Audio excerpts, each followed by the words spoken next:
70 سال سے کشمیر کا مسئلہ لٹکا ہوا ہے۔ فلسطینی اس قدر بے آسرا ہیں کہ مزاحمتی تحریک بھی اس دور میں پتھروں کے ساتھ باقی ہے۔ ایک طرف سے ٹینک آ رہا ہے اور ایک طرف سے وہ پتھر اٹھا کر کے اس کو ٹینک کو مارتے ہیں۔ ہاتھی اور چیونٹی کا مقابلہ ہے، اور پھر وہ ٹینک ان کو رونتے ہوئے گزر جاتے ہیں، ان کی ہڈیاں بھی توڑ دیتے ہیں، اور صدائے احتجاج بلند ہوتی ہے، جنازے اٹھتے ہیں۔ دوسرے دن پھر وہی مشق ہوتی ہے، تیسرے دن پھر وہی مشق ہوتی ہے، اور یہی کچھ کشمیر میں 70 سال سے ہو رہا۔ 1 لاکھ لوگ شہید ہو گئے، 30,000 خواتین بیوہ ہوئیں، ہزاروں بچے یتیمی کا درد سہ رہے ہیں، اور اب جو کئی دنوں سے وہاں کرفیو نافذ ہے، نہ جانے کیا قیامتیں وہاں توڑی جا رہی ہیں۔ اس ماحول کے اندر ہم کہاں کھڑے ہیں؟ امت کہاں کھڑی ہے؟ عرب کہاں کھڑے ہیں؟ عجم کہاں کھڑا ہے؟ ہم تو یہ خبریں پڑھ رہے ہیں کہ ایک طرف کشمیر میں بچوں کو ذبح کیا جا رہا ہے، عورتوں کی عصمتیں لوٹی جا رہی ہیں، نوجوانوں کو زندانوں میں ڈالا جا رہا ہے، اور بوڑھے سسک سسک کے مر رہے ہیں، خوراک کی کمی ہے، ہسپتالوں کے دروازے بند ہیں، دوائیں دستیاب نہیں ہیں، اور ان حالات کے اندر عرب ان سے تجارتی معاہدے کر رہے ہیں، ان کو ایوارڈ سے نواز رہے ہیں۔ تمہیں تو حکم دیا تھا ان مجبوروں کو نکالو ان ظالم بستیوں سے، ان کی مدد کو پہنچو، تمہیں سارا مال لگا کے خود کنگال بھی ہو جانا پڑے تو تم اس سے گریز نہ کرو، لیکن تم نے کیا کیا ان کے لیے؟ اور پھر پاکستان کی بات آئے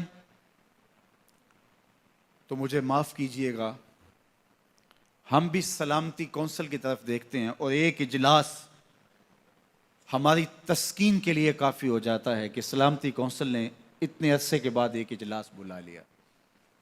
کیا ہوا اس اجلاس میں؟ کیا رشتے ہوئے زخم، ان زخموں سے بہتا ہوا خون بند ہو گیا؟ کیا ظالم کے ہاتھ سے شمشیر چھین لی گئی؟ کیا وہ بندوق جو جوان کا کلیجہ چیر دیتی ہے، اس کو ظالم کے ہاتھوں سے چھین لیا گیا اس قرارداد کے ذریعے سے؟ کیا فائدہ ہوا ہمیں اس قرارداد سے؟ ایک جانب ہمارے بڑوں نے یہ کہا کہ کشمیر پاکستان کی شارگ ہے۔ کیا ہمارے بزرگوں نے یہ شاعری کی تھی، یا جذباتی جملہ تھا، یا منطقی دلیل کے ساتھ انہوں نے کہا تھا کہ کشمیر پاکستان کی شارگ ہے؟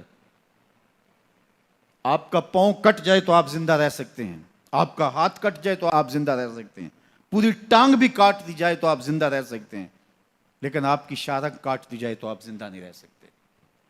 اگر کشمیر ہماری شارگ حیات ہے تو پھر اگر وہ کاٹ دی جاتی ہے تو کیا ہم زندگی برقرار رکھ سکتے ہیں؟ اگر پھر بھی ہماری زندگی برقرار رہ سکتی ہے تو پھر ہماری وہ شارگ کیسے ہوئی؟ ہمارے بڑوں نے، ہمارے بزرگوں نے جو اس کو شارگ حیات کہا تھا کہ سارے منابع پانیوں کے اور مصادر پانیوں کے وہاں سے پھوٹتے ہیں۔ پاکستان ایک زرعی ملک ہے، اور پاکستان کی زراعت کا انحصار کشمیر سے آنے والے پانی پر ہے، اور اگر وہ شارگ کاٹ دی جائے تو ہم ایک خشک صحرا کی صورت بن جائیں گے۔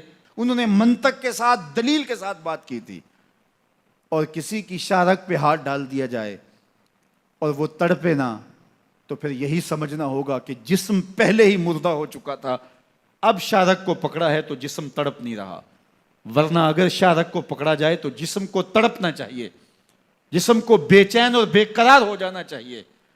آج اگر ہم سلامتی کونسل کی ایک قرارداد پر یا ان کے اجلاس پر مطمئن ہیں تو ہم احمقوں کی جنت میں رہ رہے ہیں۔ ہمیں نہیں سمجھ کہ ہم کہاں کھڑے ہیں۔ کبھی بھیک سے آزادیاں نہیں ملا کرتی، آج ہم نے ایک جملہ پکڑا ہوا ہے، جنگ کسی مسئلے کا حل نہیں ہے۔ آج بڑے بڑے دانشور مختلف چینلز کے اوپر بیٹھ کر کے یہ فلسفہ جھاڑتے دکھائی دیتے، جنگ کسی مسئلے کا حل نہیں ہے۔ میں مانتا ہوں جنگ مسئلے کا حل نہیں ہے، لیکن وہ مسئلہ آپ کا کسی اپنے سے ہو، جو دلیل سمجھتا ہو، جو منطق سمجھتا ہو، جو معقولیت سے بات کرنے کا عادی ہو اس سے تو آپ دلیل سے بات کریں گے، لیکن پھنکارتے ہوئے اژدہے اور آگ برساتے ہوئے درندے اور چیر پھاڑ کرنے والے درندے آپ کی کسی منطق اور کسی دلیل کو نہیں سمجھیں گے۔ اس کا فیصلہ آپ کی تیغ برہ ہی کرے گی، آپ کی تلوار ہی کرے گی۔ جب تک اس کے جبڑے نہیں چیر دیں گے اس کو بات کی سمجھ نہیں آئے گی۔ جنگ مسئلے کا حل نہیں ہے، یہ تمہارا فلسفہ ہوگا۔ قرآن کہتا ہے وَمَا لَكُمْ لَا تُقَاتِلُونَ فِي سَبِيلِ اللَّهِ، تمہیں کیا ہو گیا، تم اللہ کی راہ میں جہاد کیوں نہیں کرتے ہو؟ تمہیں کیا ہو گیا، اللہ کی راہ میں جنگ کیوں نہیں کرتے ہو؟ جب تمہارے اوپر وہ ظلم اور جبر کیا جا رہا ہے، تمہاری شارغ حیات پکڑی ہوئی ہے، تو تم اب بھی منطق اور دلیل سے اس ظالم کے خونی اور آہنی پنجوں سے اپنی شارغ کو چھڑانا چاہتے ہو۔ وہ ظالم کبھی بھی نہیں چھوڑے گا، اس کے ہاتھ کاٹنے پڑیں گے۔ یہ بھیک نہیں، آزادی ہے، ملتی ہے بھلا مانگے سے کہیں، تاثیر دکھا تقریر نہ کر۔ ایک ہی بات ہے، یا زور سے آ کشمیر چھڑا یا آرزوئے کشمیر نہ کر۔ ہم ایک گھسا پٹا جملہ جب سے ہوش سنبھالی یہ سن رہے ہیں، ہم کشمیر کے ساتھ کھڑے ہیں، ہم کشمیر کے ساتھ کھڑے ہیں۔ تو کیا فائدہ ہوا تمہارا کھڑے ہونے کا؟ ان کی بیٹیاں تو لٹ رہی ہیں، ان کے گھر تو اجڑ رہے ہیں، ان کے جوان تو چیر دیے جاتے ہیں، وہ 70 سال سے لڑ رہے ہیں اور ہم ان کے ساتھ کھڑے ہیں۔ اب وہ وقت آ گیا ہے کہ ہمیں کشمیر کی مدد کے لیے عملاً کھڑا ہونا پڑے گا، عملاً کھڑا ہونا پڑے گا۔ زبانی کلامی نہیں ہے، لفظوں سے نہیں ہے، ہم ان کی مدد کو پہنچنا پڑے گا۔ اور میں کہتا ہوں اگر بر وقت ہم کشمیر کی مدد کرتے ہیں، اگر کشمیر کی آزادی کا سویرا طلوع ہو جاتا ہے، پوری دنیا کے اوپر جو مزاحمتی تحریکیں چل رہی ہیں ظلم کے خلاف، جبر کے خلاف، اور مسلمان حق کے خود ارادیت کے لیے جو لڑ رہے ہیں، وہ سارے شیر ہو جائیں گے کہ ہماری پشت پہ کوئی موجود ہے، اور امہ کا تصور ابھرے گا انشاءاللہ۔ اور جو ہے وہ وقت جو ہے وہ امت دیکھنے کے لیے بیتاب ہے، اور اس سے انشاءاللہ فائدہ ہوگا فلسطین کو بھی، پوری دنیا کے مظلوم، مجبور، پسے ہوئے مسلمان، برما کے مجبور اور پسے ہوئے مسلمان، وہ سر اٹھانے لگیں گے کہ ہماری پشت پہ کوئی موجود ہے انشاءاللہ۔ اور پاکستان امہ کے قائد کے طور پہ ابھر کے سامنے آئے گا۔ باقی کشمیر کی جہاں تک آزادی کا مسئلہ ہے، آج نہیں تو کل کشمیر نے آزاد ہو کے رہنا انشاءاللہ۔ ان کی قربانیاں کبھی بھی رائے گاہ نہیں جائیں گی، ان کا بہتا ہوا خون کبھی بھی ضائع نہیں جائے گا۔ ان کے لٹے ہوئے سہاگ دہائی دے رہے ہیں اور وہ کبھی بھی ضائع نہیں جائیں گے۔ معصوم بچے بھی کرپانوں کی نوکوں پہ چڑھائے گئے اور ظلم اور جبر کا شکار کیے گئے، کیا یہ اتنا خون ضائع چلا جائے گا؟ کبھی ایسا نہیں ہوگا۔ وہ وادی جنت نگاہ جس کی مٹی بھی تقدس معاب ہے، کیا ہندوؤں کے ناپاک قدموں سے پامال ہوگی؟ کبھی نہیں ہوگا۔ آج نہیں تو کل کشمیر کی سرزمین میں پاکستان کا پرچم لہرائے گا انشاءاللہ۔ جو میں کہہ رہا ہوں یہ میرے اکیلے کی آواز نہیں ہے، یہ پورے پاکستان کی آواز ہے۔ صرف چند بزدل لوگوں کی بات چھوڑ دیجئے گا، باقی اس وقت پاکستان کے بچے بچے کی یہ آواز ہے کہ ہم سے اب یہ دیکھا نہیں جاتا کہ ہماری بہنوں کی آبرو ریزی ہو، اب ہم سے نہیں دیکھا جا رہا کہ ہمارے بھائی کاٹ دیے جائیں اور مائیں سسک سسک کے روئیں ان کی لاشوں پہ۔ اب ہم سے یہ منظر دیکھے نہیں جا رہے۔